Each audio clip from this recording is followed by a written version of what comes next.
नमस्कार दोस्तों, मेरा नाम विवेक है और आप देख रहे हैं ताज़ा न्यूज़ भोजपुरी चैनल। आज बात करने वाले हैं पवन सिंह जी के बारे में। आखिर पवन सिंह स्टार कैसे बने, किस गाने से बने और कब बने।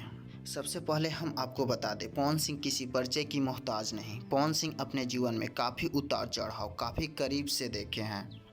पवन सिंह का जन्म 6 मार्च 1986 ईस्वी को आरा जिले के जोखारी गांव में हुआ था। पवन सिंह पिछले 20 वर्षों से गाना गा रहे हैं और 15 वर्षों से फिल्म इंडस्ट्री में अभिनेता के रूप में काम कर रहे हैं।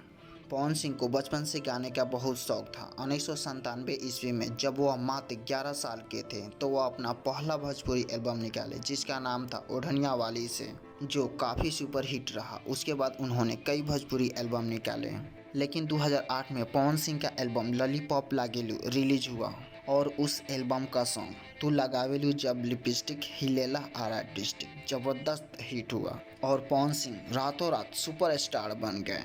इस सॉन्ग का चंद लाइन आप सब के लिए। तू लगावेलू जब लिपस्टिक हिलेले आरा डिस्ट्रिक्ट जिला टॉप लागेलू कमरिया करेला पालप लॉलीपॉप लागेलू। हम कोई सिंगर नहीं है, जैसा मुझे आया वैसा गा दिए आप सब के लिए।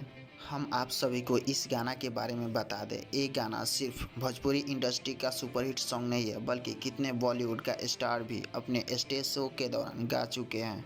साथ ही साथ इस सॉन्ग की चर्चा तो विदेश में भी है। विदेश का लोग भी अपनी आवाज़ में इस गाना को गाते हैं। पवन सिंह का ये गाना इंटरनेशनल सॉन्ग बन चुका है।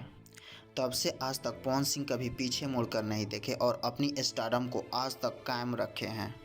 पवन सिंह का फिल्म हो या गाना लोग काफ़ी पसंद करते हैं।